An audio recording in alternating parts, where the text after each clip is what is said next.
Fala pessoal, tudo bem com vocês? O Luan custou mais caro do que se imaginava.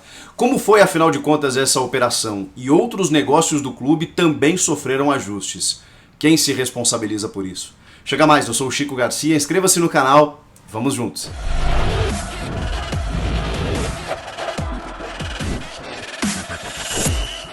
Meus amigos, a situação do Corinthians ela não é boa. Na última sexta-feira o clube divulgou um balanço com o déficit de mais de 120 milhões de reais, uma dívida próxima de 1 bilhão, fora a questão do estádio.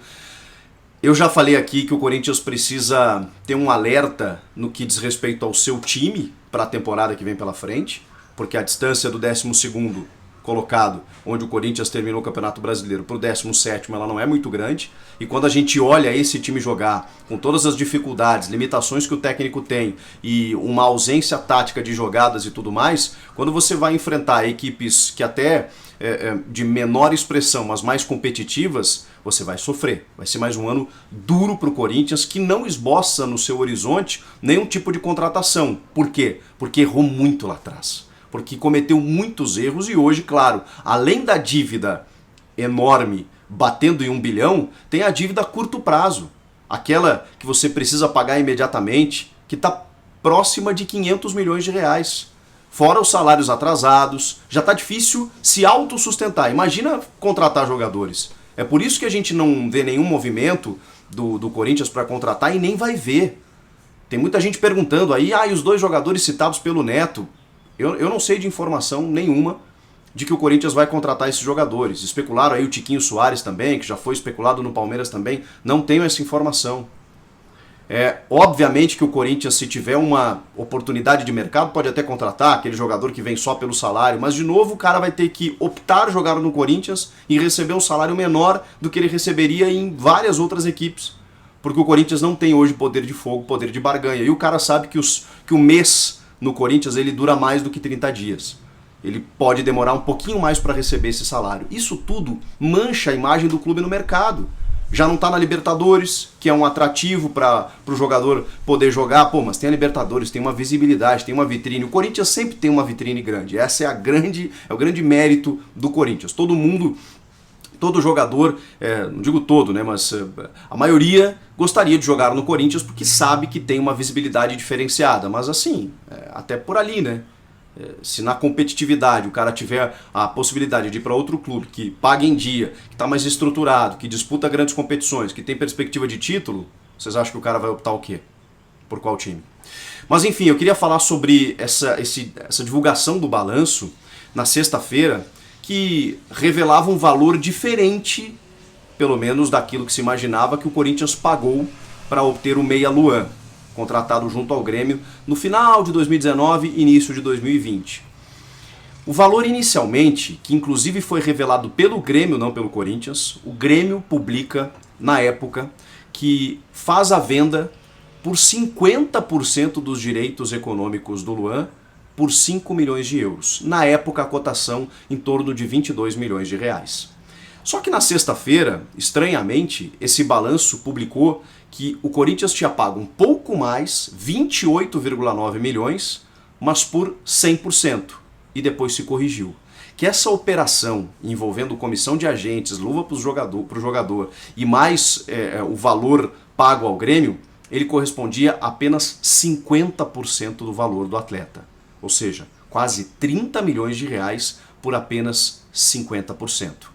Eu até estranhei essa estranheza, com perdão da redundância, das pessoas, porque na época as notícias inclusive diziam que a proposta do Corinthians para obter o Luan era por 50% dos direitos. É que talvez o corintiano não imaginasse que ele custasse tanto, porque aí no balanço de sexta-feira, quando é divulgado que o clube gastou quase 30 milhões, e ainda o clube colocava ali que pagou 100% por ele, amenizaria um pouco a situação. Depois, com uma errata por um erro de digitação, o Corinthians divulga que detém apenas 50% dele e que a operação custou esses quase 30 milhões de reais. Quem que explica esse tipo de coisa? Quem explica? Porque aí o valor pago pelo jogador ele se tornou muito maior. E vocês lembram quem pagou o Grêmio por esse jogador? foi o Banco BMG, que inclusive faz o anúncio pela rede social Meu Timão BMG. Ali, inicialmente, o Luan é anunciado. E isso gera um frisson na torcida, porque na época foi uma contratação muito esperada, pela identificação que ele tem com o clube, pela torcida que ele sempre manifestou ter pelo Corinthians, ser o seu clube do coração. Os torcedores esperavam muito um grande nome, um grande reforço, né? Ele tinha vindo, né, de temporadas muito exitosas, embora 2018 e 19 nem tanto, mas 16 e 17 com o ouro olímpico e a Libertadores da América muito exaltados, né, pelo camisa 7 então do Grêmio.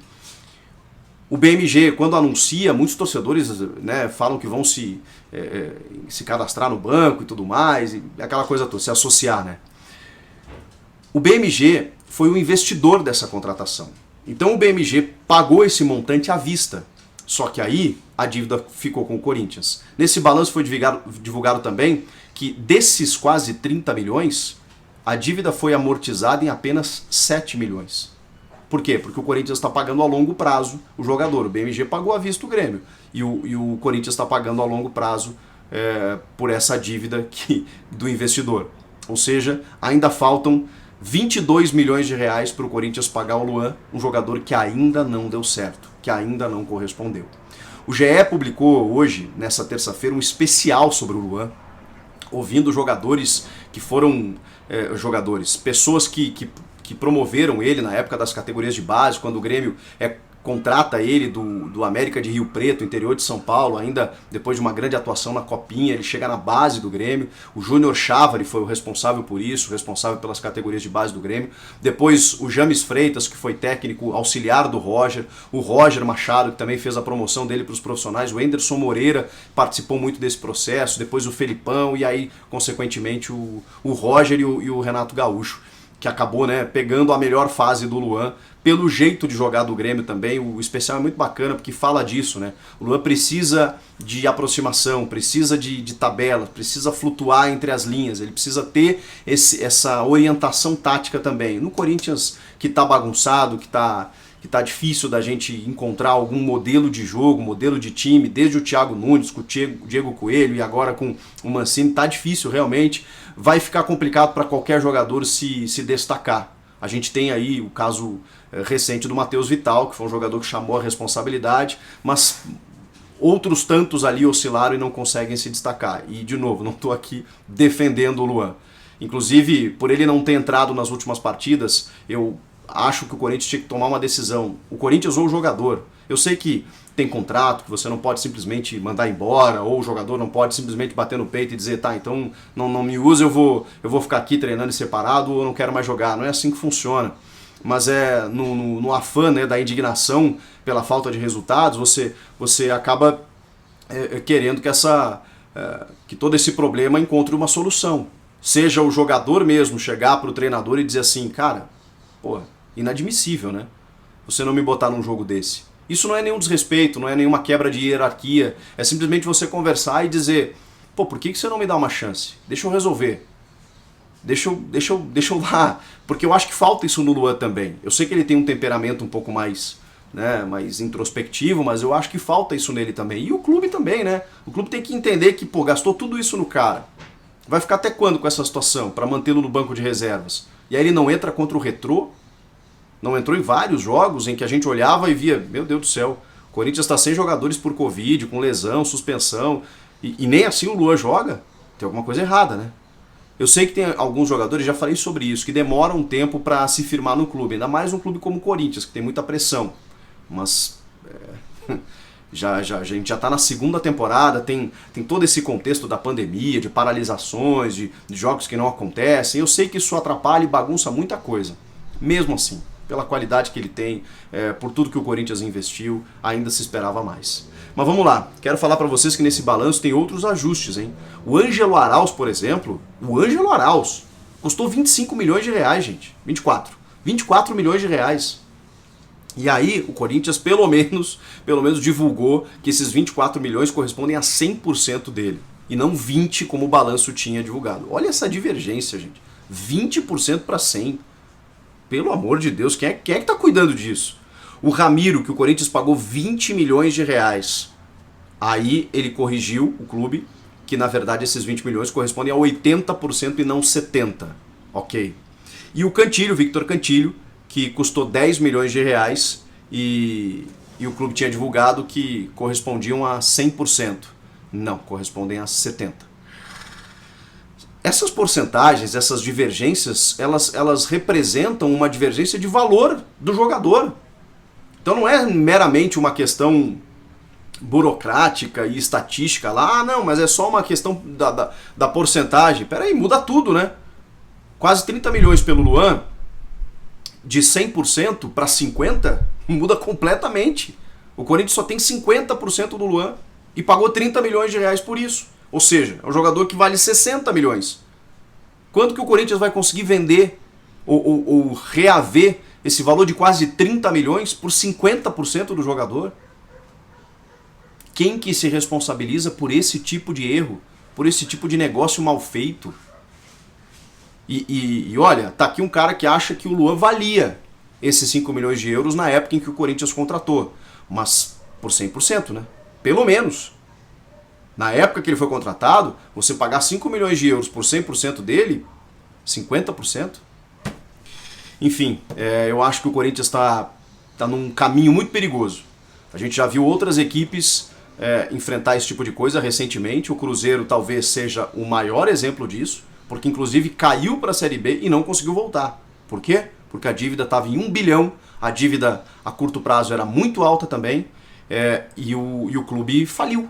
O clube não conseguiu, faliu entre aspas, né?